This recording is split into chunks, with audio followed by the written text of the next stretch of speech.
حبايب قلبي الحلوين، ازيكم عاملين ايه؟ يا رب تكونوا بخير. النهارده فيديو جديد بقراءة جديدة، والفيديو النهارده مش طالع لك صدفة. الطاقة بينك وبين الكراش بتاعك عالية جدا، والنهارده كروت التاروت هتجاوبك وهتقولك هل هذا الشخص بصراحة، وانتوا عارفين دايما ان انا بكلمكم بصراحة واللي قدامي بقوله. هل هذا الشخص عنده مشاعر ليك؟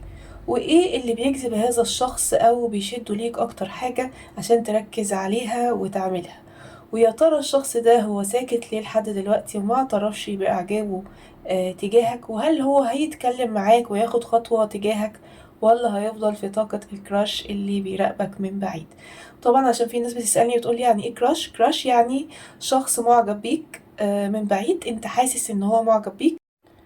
والقراءة النهاردة موجود فيها طاقة كراش نظرات، يعني شخص بينظر ليك بيبصلك من بعيد لبعيد كده، وانت حاسس ان في حاجة بس مش بيجي يقولك.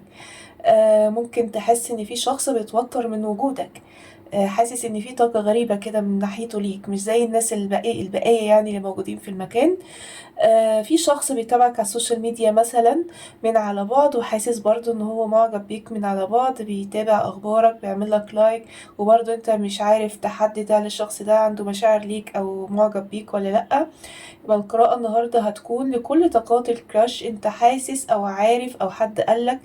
النهاردة هنتأكد من الموضوع ده، وهنشوف يا ترى ايه مشاعره ليك، هل عنده فعليا مشاعر ليك، وايه نوع المشاعر دي، وهل الشخص ده هيتكلم معاك وياخد خطوة تجاهك ولا لأ. ويا ترى هو ساكت ليه؟ ربما يكون عنده مشكلة وعنده حاجة، برضو هنعرفها النهاردة بإذن الله. و...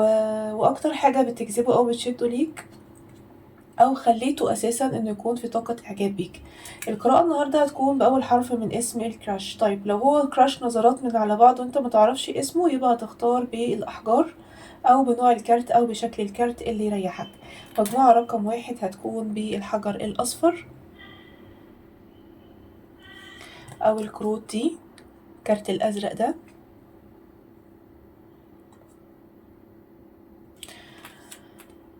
مجموعة رقم 2 هتكون بالحجر الأورنج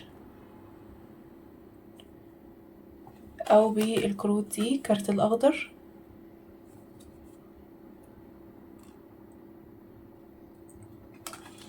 يبقى هتختار بالأحجار آم، أو بالكارت، أو هتختار بطاقة أول حرف من اسم هذا الشخص. تمام، أو ممكن تسمع القراءتين، تسمع الطاقة بتاعت أول مجموعة وتاني مجموعة، وتشوف أنهي طاقة متوافقة معاك أكتر، يبقى دي الطاقة بتاعتك أو المجموعة بتاعتك. عايزاكم كده تاخدوا نفس عميق وتغمضوا عينيكم وتفتحوا عينيكم وتختاروا بروحكم وبإحساسكم أنهي كروت وأنهي حجر اللي شدك أكتر. ولو انتوا أول مرة تشوفوني، ياريت تتابعوني وتعملوا سبسكرايب للقناة وتقولولي انتوا بتتابعوني منين. ولو حد محتاج يحجز قراءة مدفوعة هيتواصل على رقم الواتساب. ويلا بينا نبتدي القراءة بتاعتنا النهاردة، وناخد مجموعة رقم 1 الحجر الأصفر. هي مجموعة رقم 1، حط طاقتك على الحجر واعمل لايك على الفيديو، ويلا بينا نشوف يا ترى الطاقة بتاعتك هتقولك ايه النهاردة. انت في طاقة ايه دلوقتي؟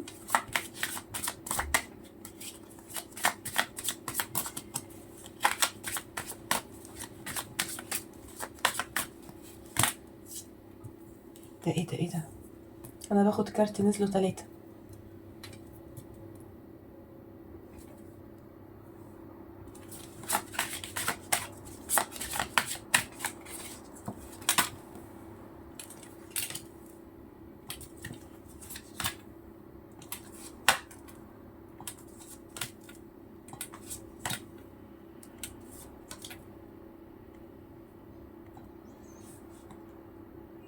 عندي هنا طاقة أبراج ترابية، خصوصا برج العذراء، وعندي طاقة أبراج هوائية، بس مفيش برج بعينه طالع غير برج العذراء. انت في طاقة ايه؟ انت حاليا مفيش حد في حياتك، مفيش شخص يعني مرتبط بيه. انت في طاقة انك في طاقة الهيرمت، مبتعد عن العلاقات. انت بمزاجك، انت حابب كده ان انت تبتعد عن العلاقات، حابب انك تكون لوحدك، وحابب انك ما تخشش علاقة غير لو كانت العلاقة دي تستاهل انك تدخلها، بتكون واضحة بنية واضحة. انت ما بتحبش تكون متعلق. ممكن تكون معجب بالكراش بتاعك، ولكن انت ما بتبينش اي حاجة تجاه هذا الكراش، مجرد انك يمكن بتراقبه من بعيد او مهتم بيه من على بعد، ولكن انت ما بتبينش هذا الاهتمام او الاعجاب. الكراش طالع في الطاقة بتاعتك، بيراقبك، بيبص عليك، متابعك، وانت واخد بالك من ده. يعني انت واخد بالك ان هو بيراقبك ومتابعك وكل ده، بس انت عامل فيها ان انت مش واخد بالك. انت في طاقة عدم اهتمام تجاهه، وهو لسه لحد الطاقة الحالية بيراقبك او بيبص عليك، او بيحاول ان هو يعرف اخبارك من حد او حاجة. هو طالع لك في الطاقة عامة. شايفة ان انت يمكن حاليا حاطط كل اهتمامك في العمل، او لو انت بتدرس في الدراسة، او لو انت بتاخد كورس في الكورس بتاعك، يعني حاطط كل اهتمامك في شيء مادي.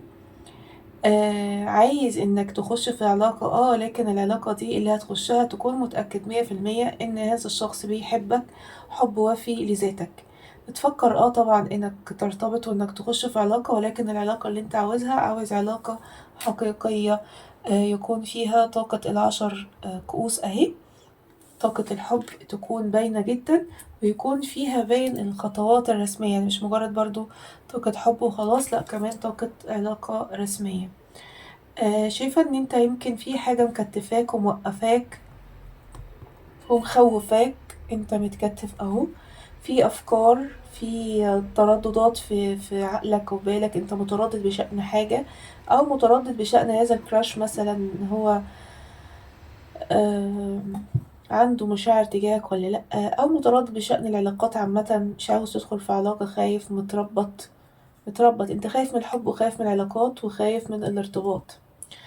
ليه؟ لأن انت حصل لك حاجة زمان، في حد، آه مش عايزة أقول حاجة كده، بس في حد خذلك خذلان جامد أوي أوي أوي أوي، وأثر فيك. والشخص ده من ساعة ما عمل كده وانت آه بقيت في طاقة انك بتحاول تحمي نفسك من جميع الاتجاهات. يعني حتى لو حاسس بمشاعر حب تجاه شخص او حد، بتحاول انت تخفي المشاعر دي.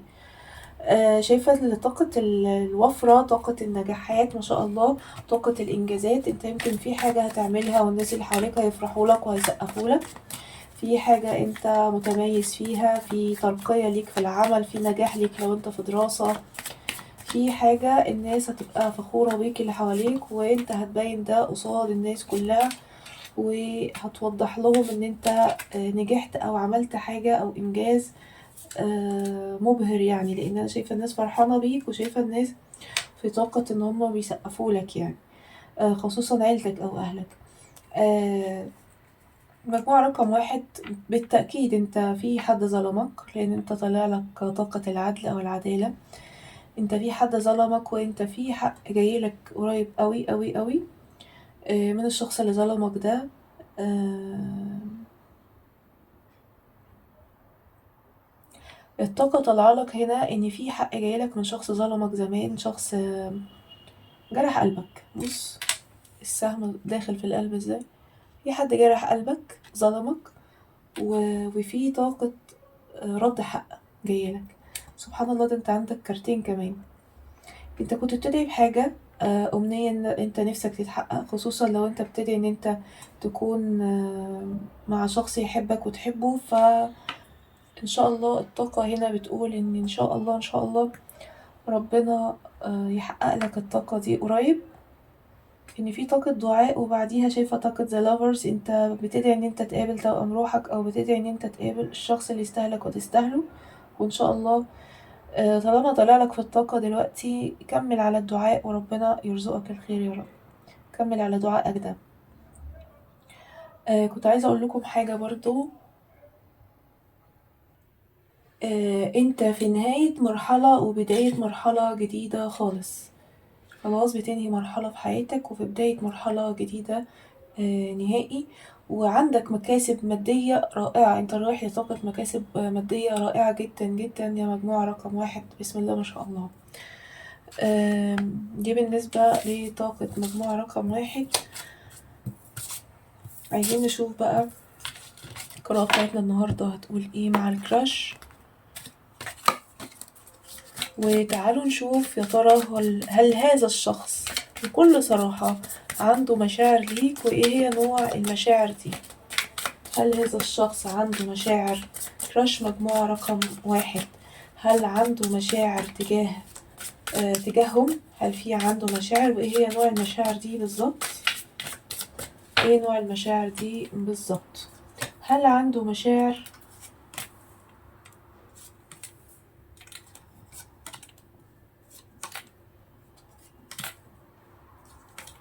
مم.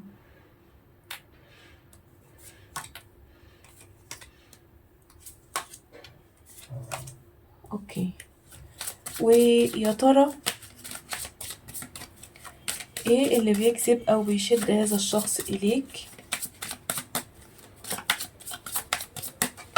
ايه اللي بيجذب او بيشد هذا الشخص لمجموعة رقم 1؟ ايه اللي بيجذبه او بيشده ليه اكتر حاجة؟ يا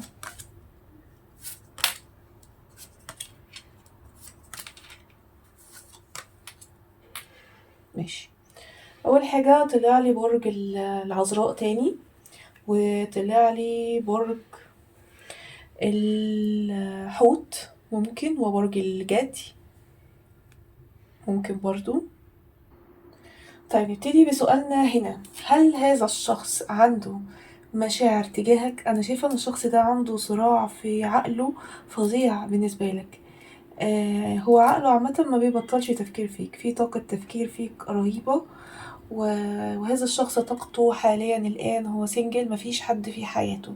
ولو انت عارف ان هو مثلا في طاقة زواج، فطالما طلع ان هو في طاقة the hermit، فمعنى ذلك ان هو يا اما بينفصل من طاقة الزواج دي، يا اما هو رايح لطاقة الانفصال. اوكي، لان طاقة the hermit مش بتيجي لشخص في حد في حياته مبسوط معاه. فالشخص ده سنجل، مفيش حد في حياته، و او بينفصل من علاقة، وطاقة تفكير فيك قوية جدا جدا، وصراع داخل عقله، وتفكير على طول، تفكير فيك. ربما يكون الشخص ده بيشوفك كل يوم، وكل ما بيشوفك بيفكر فيك زيادة. تكونوا انتوا الاتنين في طاقة عمل مع بعض. انا شايفة ان هنا في بيربطكم طاقة عمل، او كمان ممكن جدا يكون بيربطكم علاقة مثلا، او سوري مش علاقة، ان الكراش هو لسه مبقاش علاقة، بتربطكم مسجات مثلا، بتتكلموا مع بعض عن طريق مسجات عن السوشيال ميديا، على السوشيال ميديا، او بتتكلموا مع بعض كل فين وفين، ايا كان بقى اللي بيجمعكم. بس انا شايفة ان في رسائل رايحة وجاية، والكارت ده برضو معناه انه الشخص ده بالرغم ان هو مش عارف عنك حاجات كتير، وبالرغم ان هو عنده فضول عليك كتير، الا انك موجود، انت موجود في يومه، وموجود في عقله، وموجود في باله على طول. والمسج اللي بتبعتها له، لو في بينكم مسجات لبعض الطاقات، المسج اللي بتبعتها له دي بتخليه فرحان جدا. ولو هو بيبعت لك مسج بيبقى مستني منك الرد بسرعة. شايفة هنا بعض الطاقات منكم، انتوا في بينكم وبين بعض مسجات او تليفونات، ايا كان بقى ايه اللي بيعمل ايه اللي بيخليكم تتكلموا. ممكن يكون صلة عمل، صلة قرابة، صلة ايا كان، بس في بينكم وبين بعض لبعض الطاقات مسجات. ولما بتبعت له مسج بيكون فرحان، ولما بيبعت لك مسج بيبقى قاعد على اعصابه مستني ان انت ترد عليه. الشخص ده عنده طاقة انجذاب قوية، طاقة انجذاب قوية. وخليني برضه اخد لكم كروت رومانس. وعنده طاقة او فيض من المشاعر تجاهك. هو حاسس ان هو عايز يبينها لك، عايز يوضحها لك. طاقة المشاعر دي، وفي طاقة مراقبة. مم.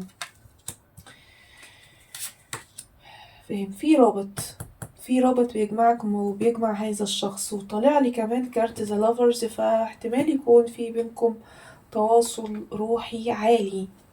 انت متواصل مع هذا الشخص روحيا بطريقة كبيرة، ويمكن علشان كده دخلت القراءة النهاردة، لأن أنا في أول الفيديو خالص قلت لكم القراءة دي للناس اللي في طاقة ما بين الكراش بتاعها قوية، في طاقة قوية بينك وبين الكراش ده. وأول قراءة أهو طلعت لي إنه في رابط يجمعك ما بينك انت وهذا الشخص، وفي تواصل روحي عالي ما بينكم انتوا الاتنين، وفي طاقة انجذاب منه تجاهك، وطاقة تفكير كبيرة. ولما بيشوفك الشخص ده بيبقى متوتر، ولما مثلا على السوشيال ميديا بيشوفك اونلاين بيتوتر، يعني سواء على السوشيال ميديا سواء على ارض الواقع الشخص ده بيتوتر. بس انا شايفة ان اغلب الطاقات هنا الشخص ده انت تعرفه عن طريق عمل، في عمل بيربطكم ببعض. وعلى فكرة هو حاسس بطاقة الترابط اللي ما بينكم دي، ولكن طاقة الترابط دي بتكبر وبتكتر، أو أنت هتكتشف ده لما تتعرف عليه واحدة واحدة. كل يوم عن يوم هتلاقي نفسك حاسس إن في ترابط أو في أشياء بتجمعكم مع بعض. وبرضه الكارت ده تأكيد إن انتوا الاتنين في بينكم تواصل روحي. يعني طلع لك هنا كارت ذا لافرز، وطلع لك هنا كارت التواصل الروحي. يبقى مشاعر هذا الشخص تجاهك فيها مشاعر انجذاب، والشخص ده يشعر تجاهك بطاقة تواصل روحي، وبيفكر فيك وعنده صراع على طول. عقله شغال على طول وبيفكر في في الطاقة بتاعتك. الشخص ده ايه اللي خلاه ينجذب ليك؟ اولا شكلك حلو، لو انتي امرأة شكلك حلو، جذابة، انثى بمعنى الكلمة، امورة. هو منجذب ليكي عشان انتي امورة. بصوا، انتي طلعلي في طاقة الامبرس. ولو انت رجل فهي منجذبة ليك برضو شكليا، لأن طاقة الإمبرس دي طبعا الكارت ده دايما بيكون الكوكب المؤثر عليه كوكب الزهرة، وكوكب الزهرة هو كوكب الجمال والخصوبة، والكوكب الحب. يعني الشخص ده هو شايف ان انت فيك جمال، جمال حلو، جمال يشد، منجذب ليك علشان كده. وبيتخيلك على فكرة انك انت معاه في زي كوشة او خطوبة، او يعني الكارت ده دايما بيبقى كارت خطوبة، فهو بيتخيلك في الموضوع ده ومنجذب ليك علشان انت من بعيد، خصوصا لو انتوا كراش نظرات. من بعيد لبعيد انت شكلك حلو، منسق، بتلبس لبس حلو جذاب، عندك كاريزما طاغية، كلامك حلو، مشيتك، أسلوبك، فيك طاقة عالية. وهذا الشخص هو منجذب ليك علشان كده، في طاقة بتجذبه ليك علشان حاسس بده. كمان كارت السفن اوف بنتكلز هنا يمكن شايف فيك حاجات كتيرة مميزة وموجودة فيك، مش موجودة في حد تاني. في حاجات هو بيحبها موجودة فيك. بيشوفك كمان، او اللي بيجذبوا ليك على فكرة فور اوف كابس، اللي بيجذبوا ليك انك متجاهله. انت احتمال تكون متجاهل هذا الشخص، وهذا الشيء بيجذبه ليك اكتر واكتر. ايه الحاجات اللي ممكن يكون شافها فيك او جذبته تجاهك؟ منجذب ليك جدا شكليا على فكرة، منجذب ليك جدا شكليا، و... وشايف ان انت عندك طاقة التين اوف فاير، طاقة الشغف، انت منور، انت منور. لما بيشوفك بيحس ان انت شخص منور، وانت عامل له متاهة في عقله، والمتاهة اللي انت عاملها له دي بتجذبه ليك اكتر واكتر. انت مخليه مش عارف حاجة. يمكن الطاقة بتاعتك طلعت لك انك مخبي مشاعرك على هذا الكراش، وتخبية مشاعرك دي خليته ان هو يبقى في متاهة اكتر، ويفكر فيك اكتر، وينجذب ليك اكتر واكتر. شايف ان انت خصوصا لو انتي امرأة برضو، لان دي كارت الكوين، كوين اوف كابس. شايف ان انتي امرأة كلك مشاعر وحنان وانثى جميلة، بصوا جايلي السمكة شكلها عامل ازاي. انتي انثى جميلة برضو، وفيكي طاقة أنوثة عالية وطاقة اهتمام بنفسك بشكلك بكل حاجة، وفيكي طاقة الحنان باينة، خصوصا لو انتوا بتتكلموا كل فين وفين مثلا او في بينكم اي حاجة. هو بيشوف ده، وده اللي بيجذبه تجاهك. بصوا، لو انت رجل فهي شايفة ان انت عندك طاقة ذكورة عالية يعني. لو انتي امرأة فهو شايف ان انتي عندك طاقة أنوثة عالية، فهو ده اللي جذبه.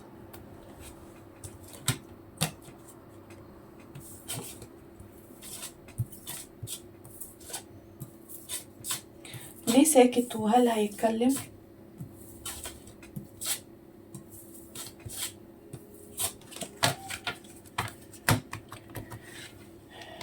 ليه الشخص ده ساكت وهل في كلام؟ ليه الشخص ده ساكت؟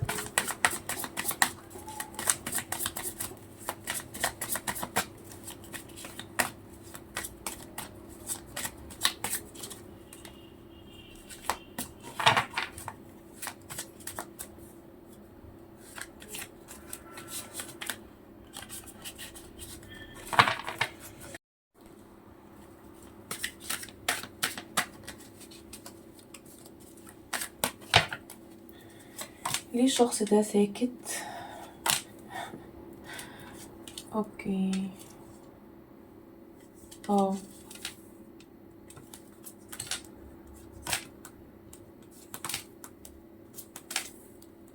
مم. وهل الشخص ده هيتكلم ويبين مشاعره ويقولك انه هو عنده طاقة انجذاب واعجاب بيك؟ اوكي.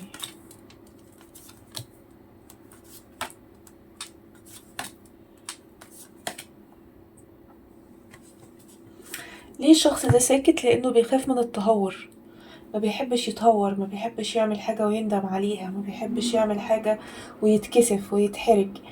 فعشان كده هو ساكت ومتربط ومش قادر ان هو يجي ويحكي لك على مشاعره بكل صدق، وبيراقبك في الخفة كده زي ما انت شايف. بيراقبك كده من بعيد لبعيد، عينه عليك بس بيراقبك من بعيد لبعيد. عنده طاقة انجذاب وطاقة إعجاب قوية وباينة في الطاقة بتاعته، بس هو خايف يكون في حد في حياتك. الشخص ده خايف يكون في حد في حياتك، في حد تاني معجب بيك، في حد تاني بيحبك وانت بتحبه، حد تاني معجب بيك وانت معجب بيه. خايف من ده، وخايف يكون في فرص تانية أو ناس في حياتك، خصوصا إن ممكن تكون انت شخص معروف، شخص ليك علاقات، شخص جميل قوي. فيقول مثلا انا خايف ان انا اخد الخطوة واعمل حاجة وارجع ندمان. فخليني كده في الهداوة، في الهداوة يعني. خليني كده لما احس ان انا مستعد ان انا اعمل كده، واحس ان فعلا في اعجاب من الطرف التاني ليا اللي هو انت يعني. طيب هل هو ناوي انه يتكلم؟ طبعا. يعني اول كارت التو في كابس، هو ناوي ان هو يتكلم، مش ناوي ان هو يفضل بعيد كده ويفضل في طاقة عدم كلام معاك وعدم اعتراف بمشاعره. هو عاوز يجيلك ويفتح ايده ويفتح مشاعره، ويقول لك يعني يبين لك اللي في مشاعره، وعنده الرغبة في ده قوية قوية جدا جدا. ولو انتوا في عمل، احتمال يسأل حد عنك، لاني شايفة اخوه طاقة حد تاني ممكن يسأله عنك، ممكن يعرف مثلا معلومات عنك من هذا الشخص او كده، ويتكلم معاه وبعديها يتكلم معاك انت. هل هو عنده الرغبة او النية في انه يتكلم معاك او ياخد خطوة تجاهك؟ جدا عنده طاقة شغف انه يعمل ده قوي. طب هل هيتكلم قريب هذا الكراش الصامت؟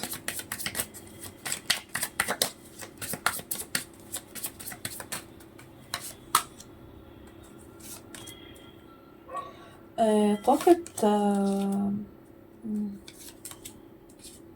طاقة صار يعني قريب ان شاء الله، مش طاقة تقيلة يعني، مش طاقة شهور ولا سنين طويلة يعني، مش شهور كتيرة ومش سنين. طبعا انتوا عارفين انا مبحبش اتكلم في اوقات دي بتاعت ربنا وكده، ولكن حاليا في الطاقة الحالية في عنده استعداد ان الشخص ده يتكلم قريب. ويبين لك على اللي هو بيشعر، ويبين لك على اللي جواه واللي بيشعر بيه. وفي اعتراف بالحب اهو، Ace of Cups فيه اعتراف بالحب. مش عارفة انتوا باين لكم كارت كاس اهو، كاس الحب او كارت الايس اوف كابس، دي كارت بدايات اعتراف بحب. فان شاء الله قريب، طاقة قريبة، يكون في اعتراف من هذا الشخص ليكم بالمشاعر والحب. عندي برج الجوزاء وبرج السرطان، برج الحمل بس. طيب انا كده خلصت مجموعة رقم 1. يا رب تكون القراءة عجبتكم وانطبقت معاكم. ما تنسوش اللايك يا مجموعة رقم 1، ما تنسوش الكومنت الحلو منكم، و اشوفكم ان شاء الله الفيديو الجاي على خير. ولو حد محتاج يحجز قراءة مدفوعة يتواصل على رقم الواتساب، هتلاقوه في الديسكريبشن بوكس وفي التعليق المثبت الاول.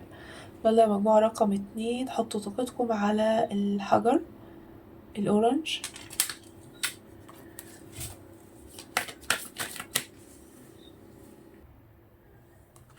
خلونا نشوف انت في طاقة ايه دلوقتي. طاقة مجموعة رقم 2.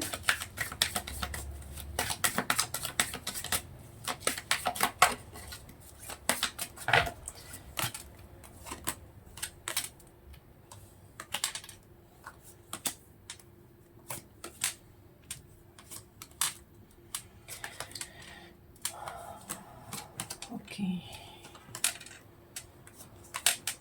انت احتمال كبير تكون من برج السرطان، برج الدلو، او من برج هوائي. يعني حاسه ان انت من برج هوائي، لاني انت عندك طاقة تفكير كتيرة جدا جدا الفترة دي.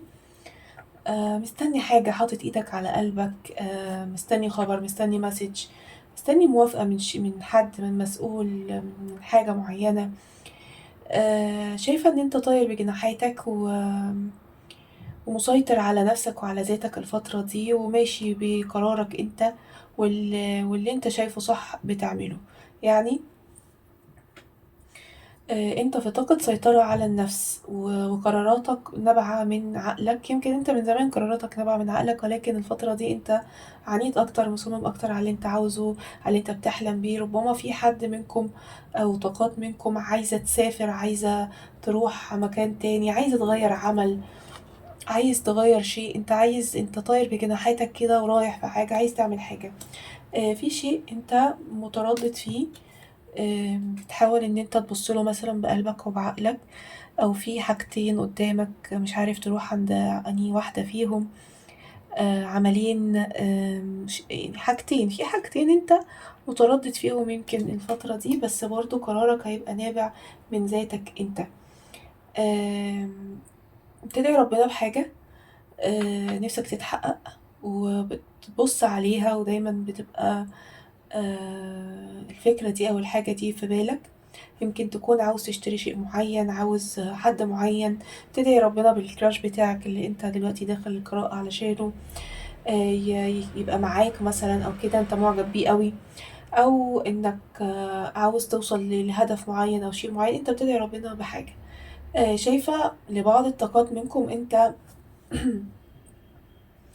انت خارج من علاقة سامة، او من انفصال سام، او من علاقة مع حد. مش لازم علاقة عاطفية، قطعت علاقتك مع حد. في طاقة قطع علاقات في الطاقة بتاعتك الحالية. يا شخص انت كنت مرتبط بيه، يا شخص كان صديقك مثلا وانقطعت العلاقة معاه او كده. آم، انت عندك طاقة مشاعر وطاقة حب جميلة قوي جواك، بس محتفظ بيها لذاتك ولنفسك، ما بتبينهاش ولا توضحها. عندك طاقة تعلق، انت متعلق بشيء دلوقتي. خليني اشوف كده، ممكن تكون انت متعلق بايه دلوقتي. الله، الله، انت متعلق بالفرحة، متعلق بالفرحة، ومتعلق بالارتباط اللي يوصلك لزواج ناجح بحب. عاوز تبقى في طاقة استقرار، ولكن طاقة الاستقرار ده أساسها الحب. ده كارت خطوبة، وده كارت زواج. فجميل قوي الطاقة اللي انت فيها، انت متعلق انك توصل للطاقة دي، ويمكن ده الأمنية أو الحلم اللي انت بتدعي ربنا علشان يحقق لك. ان شاء الله ربنا يحقق لك كل اللي انت عاوزه ومحتاجه في حياتك الفترة الجاية. انت آه انت انسان عادل، وانت في طاقة توازن حاليا دلوقتي، وبتفكر بقلبك وبعقلك.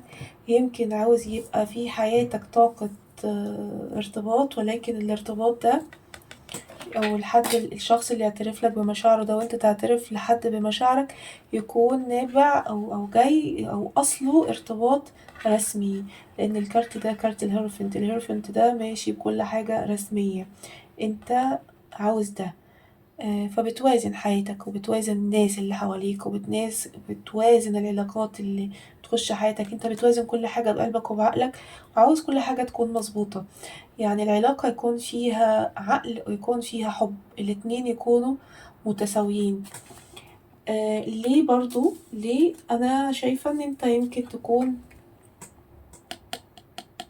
مريت بعلاقة قاسية، مريت بعلاقة قاسية جدا، او مش لازم تكون مريت، ممكن يكون حواليك ناس مرت بعلاقات قاسية وانفصالات شديدة وحاجات انت ما تقدرش ان انت تكون فيها، فمش عاوز انت تكون في الطاقة دي، مش عاوز. فانت عندك طاقة العقل عالية وعندك طاقة المشاعر عالية، ويمكن عشان كده انت عاوز تكون في طاقة ارتباط رسمي، ولكن يكون الشخص ده عنده طاقة حب ومش حب عادي. ده طاقة التين اوف بنتكلز وطاقة الفور اوف وانز. الفور اوف وانز دي طاقة الخطوبة، أو طاقة المشاعر الحلوة أو الترابط. يعني بص، أربعة دايما بيكون طاقة ترابط. والتين اوف بنتكلز ده بيت مبني على أسس آه وطاقة استقرار في الزواج، يعني علاقة زوجية مستقرة، مش علاقة زواج وخلاص، لا، علاقة زوجية مستقرة ويكون أساسها النجاح والترابط. فممكن تكون من برج الميزان أو برج السرطان أو برج الدلو. تعال نشوف الكراش بتاعك، ايه الأخبار؟ يا ترى هو ايه مشاعره الحقيقية ليك دلوقتي في الطاقة الحالية بالظبط؟ هو بيشعر ايه تجاهك؟ هل عنده مشاعر ليك؟ ونوع المشاعر دي ايه؟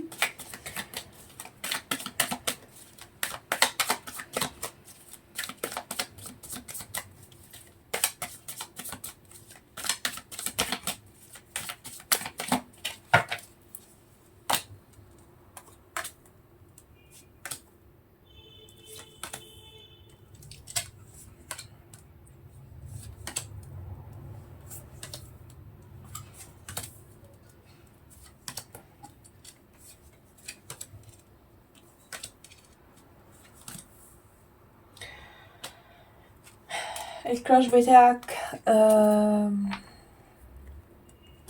طالع من انفصال. الكراش بتاعك طالع من انفصال، تعبان اهو، تعبان وطالع من انفصال مؤلم جدا. كان الانفصال ده مؤلم جدا ليه. هو بيفكر فيك، هو في طاقة تفكير فيك، وطاقة كبيرة جدا جدا، يعني مش قليل. في طاقة تفكير وفي طاقة انتباه لكل حاجة انت بتعملها، ولكن هو شخصية عملية شوية، بيفكر بعقله أكتر ما بيفكر بقلبه. وشايف ان هو علشان يخش في ارتباط او زواج او خطوبة او اي حاجة من دي، لازم انه يكون يواجه مشاعره، ويواجه نفسه، ويواجه مخاوفه، ويواجه كل حاجة. هو لازم يكون في طاقة المواجهة دي، وهو عارف انه لازم يكون في طاقة المواجهة دي. بالنسبة لك انت، الشخص ده ايه مشاعره تجاهك؟ هي مشاعر انجذاب واعجاب ليك. عنده فعليا طاقة انجذاب وطاقة اعجاب، ولكن هو شخص متردد. يمكن متردد علشان هو خارج من طاقة انفصال يا دوبك يعني هو احتمال يكون لسه خارج من طاقة الانفصال دي، أو خارج بقاله فترة بس الطاقة لسه مأثرة عليه، مش الشخص نفسه اللي كان معاه في علاقة، ولكن الإحساس اللي حسه بعد ما العلاقة دي انتهت من حياته، سببت له وجع وسببت له قهر وظلم وإحساس بالوحدة. وعلى فكرة احتمال يكون الشخص ده اتعرض لخيانة أو دخول طرف تالت في الموضوع، لأن أول كارت طلع لي كارت ال3 of swords، الكارت ده دايما بيبقى كارت خيانات، فاحتمال يكون الشخص ده اتعرض لخيانة ووجع هذه العلاقة، واللي أثر عليه من العلاقة دي هو لسه ملازمه لحد دلوقتي. فعلشان كده شايفاه في طاقة تردد وحيرة بالنسبة لك، هو متردد. بص، هو في طاقة تردد، مش عارفة ليه مش مبين قوي في الكاميرا. هو في طاقة تردد، بس هو معجب بيك، هو عنده طاقة انجذاب واعجاب بيك، خصوصا كمان لو انتي امرأة، هو شايفك طاقة الامبرس، منجذب ليكي، وحاسس انك فيكي مواصفات الانثى الحلوة. وعلى فكرة كارت الامبرس هنا كارت الزوجة و... والام، فهو بيشوفك ان انتي حد كويس، وفيكي عندك مواصفات الزوجة والام والحاجات دي. الشخص الكراش بتاعك بيحب يتكلم معاك، يعني لو انتوا بتتكلموا الشخص ده بيحب يكلمك جدا، في طاقة تواصل، هو بيحب انه يتكلم معاك. لو انتوا ما بتتكلموش فهو نفسه انه يكلمك، نفسه يحصل ما بينكم طاقة تواصل، يبقى في لينك ما بينك وما بينه، يبقى في قرب ما بينك وما بينه اكتر. ولو انتوا بتتكلموا هو بيحب كلامك عامة. فالشخص ده، خلوني كمان اخد كروت رومانس نشوف برضو اكتر المشاعر دي نوعها ايه بالظبط، مبنية على ايه.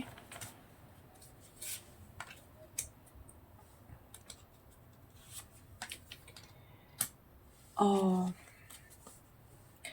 طيب، الشخص ده شايف ان انت جدير بالاهتمام، انت آه شخص يستاهل الاهتمام، يستاهل ان يكون عليك فضول، ان هو يكون يعني عنده فضول تجاهك، تستاهل ان هو ينجذب ليك او يعجب بيك.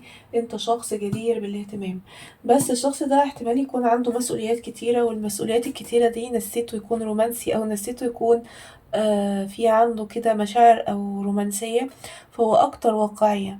المسؤوليات نسيته الرومانسية من حياته، وكمان طاقة اللي انا بقوله ده المسؤوليات نسيته طاقة الرومانسية من حياته، وطاقة كمان العلاقة السابقة دي أثرت فيه بطريقة فظيعة.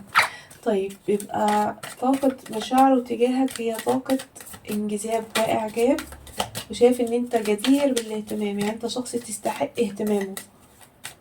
طيب، الشخص ده ايه اللي عجبه أو ايه اللي شده ليك؟ ليه هو اتشد ليك؟ هو ليه أعجب بيك؟ ليه عنده الطاقة دي تجاهك انت بالتحديد؟ مم.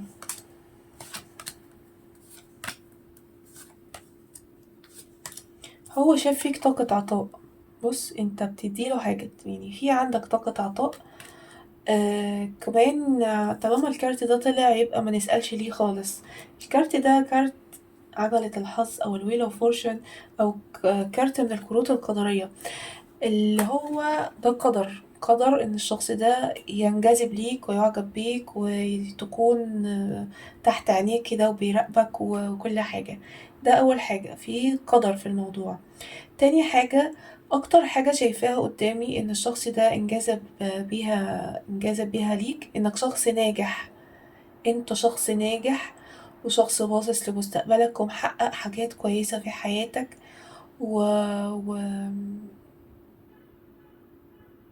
واحتمال تكون شايل مسؤولية برضو، احتمال.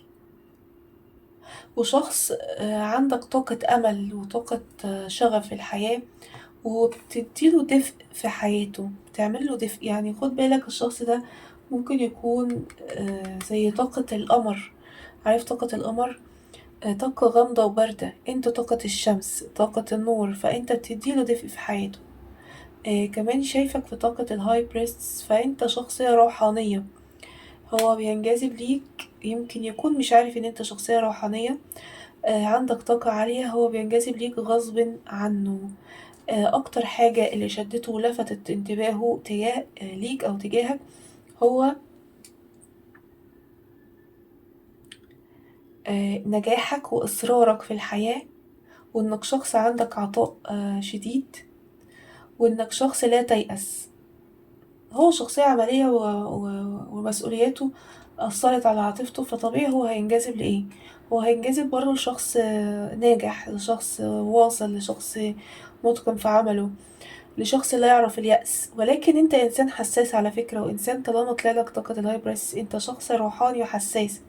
بس هو انجذب لإيه؟ هو انجذب لطاقتك، وطاقة الدفء اللي عندك، و... وطاقة النجاح اللي في حياتك. وطالما الكارت ده طلع ففي انجذاب قدري. يعني حتى انت بعد كده لو سألته انت ايه اللي خلاك تنجذب ليا، يقولك انا مش عارف، انا لوحدي لقيت نفسي منجذب ليك، وحاسس ان انت آه، جدير ان انا ابقى مهتم بيك، جدير ان انا ابقى عيني عليك وبراقبك وعندي فضول عليك وعلى حياتك، وعاوز ادخل حياتك. عندي برج السرطان وبرج العقرب والاسد وبس، يعني هم دول الابراج اللي طلعت في الطاقة. طيب،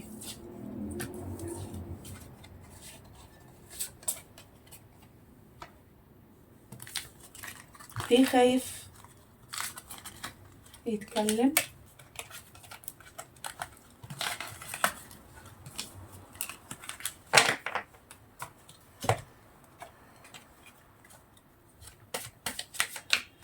ليه الشخص ده خايف انه يتكلم معاك، يعرفك مشاعره، يبين لك اهتمامه، يبين لك انه بيراقبك مثلا، او عينه عليك، او يوضح لك اي حاجة؟ ليه الشخص ده خايف؟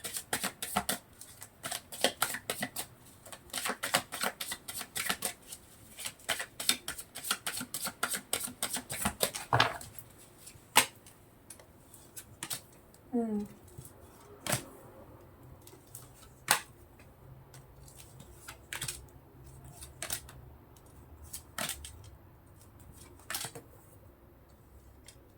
هو في طاقة الهيرمت، هو محافظ على قلبه جدا، وهو وحيد حاليا دلوقتي، مش مفيش حد في حياته. هو سنجل ومفيش حد في حياته، وهو في طاقة الهيرمت. وطاقة الهيرمت ده بيبقى صعب شوية ان هو يرتبط او يخش في موضوع ارتباط، لانه بيبقى شخص يعني عقلاني جدا ومحافظ على مشاعره ومحاوطها بمية سور. خايف انه يعترف بالمشاعر بتاعته ليك، لأنه متردد. متردد ليه؟ بسبب الألم اللي حصل له قبل كده. شفت الألم اللي أنا قلتلك عليه ده،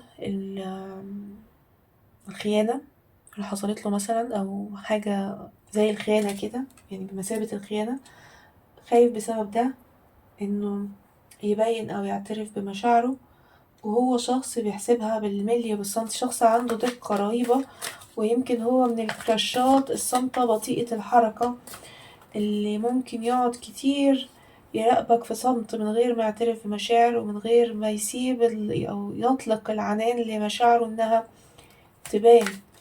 آم، هو في طاقة الهرمت، وطالما هو في طاقة الهرمت يبقى شخص حاطط 100 صورة على مشاعره، وبيخاف عليها، ومتردد في نفس الوقت، وبياخد القرار بعد 100 سنة، لحد ما يتأكد من كل الاتجاهات، وبرضه بيبقى واخد القرار وهو متردد وخايف، بس بياخده في الآخر.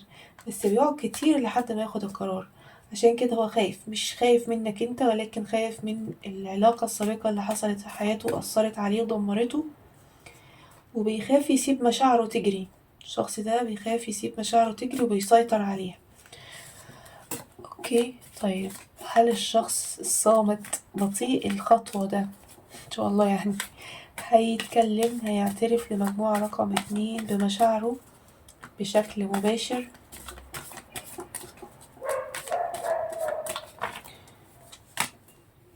الله،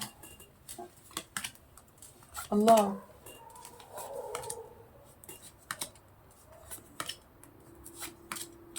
ده في زواج، في زواج ما بينك وما بين هذا الشخص، ان شاء الله الشخص ده يعرض عليك الزواج.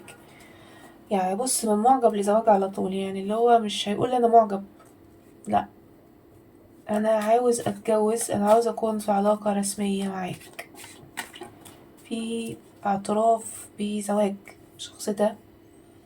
طبعا لو انتي امرأة، يعني لو انت رجل ف مش هتيجي تقولك كده، ولكن هيبقى عندها الاستقبال انك ممكن تعرض عليها وتوافق. فكروت الزواج كتيرة في الطاقة بتاعته، وهيعترف وهيقول انه مش عندي مشاعر ومعجب والكلام ده، هو داخل على موضوع تقيل على طول ان هو عاوز يتجوز. طيب، طاقة بعيدة ولا طاقة قريبة مع هذا الشخص الصامت ده، بطيء الخطوة وبطيء الحركة؟ هل الطاقة بعيدة ولا الطاقة قريبة؟ ايه، مش هنزل كارت تاني خلاص، ده قريب قوي. اظن انت استحملت الشخص ده بقالك كتير، الكراش ده انت بقالك معاه سنين، ما هو ده استحالة يكون شخص انت لسه عارفه. ما انت لو لسه عارفه يبقى ما كانش طلع الكارت بتاع زفول ده، لان هو هيقعد فترة طويلة خايف يعترف بمشاعره. فاكيد الشخص ده انت بقالك معاه سنين، هو خايف يعترف بمشاعره، بس في خطوة جريئة اهي، في خطوة جريئة. ده كارت زي رقم 0، يعني قريب جدا جدا. الطاقة مبينة انه قريب جدا جدا الشخص ده بقى هيتحول من حد لحد تاني خالص. عندي برج ايه؟ عندي برج العذراء، برج السرطان، برج العقرب، برج الميزان، وبرج الحمل. طيب انا كده خلصت القراءة النهاردة، يا رب تكون القراءة عجبتكم وانطبقت معاكم. متنسوش اللايك والسبسكرايب لو انتوا اول مرة تشوفوني. آه قولولي في الكومنتات. اوكي، ولو حد محتاج يحجز قراءة مدفوعة يتواصل على رقم الواتساب، هتلاقوه في الديسكريبشن بوكس وفي التعليق المثبت الأول.